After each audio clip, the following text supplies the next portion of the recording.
favorite things you do on your day off or in your spare time? Wouldn't say I have much spare time these days. I maximize every minute. Yeah.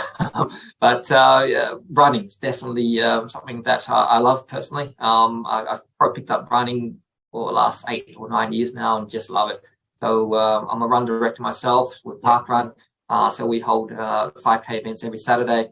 Wow. We do marathons, half marathons. So I just came back from 20K run training on Sunday. So I just love it. Oh my gosh, 20K. Wow. Okay. Yeah.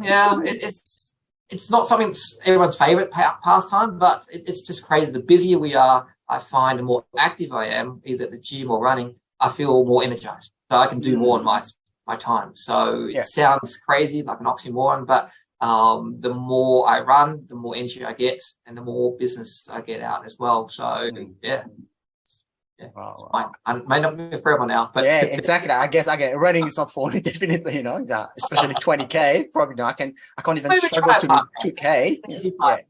Yeah. That's it. Yeah. 2K is fine as well.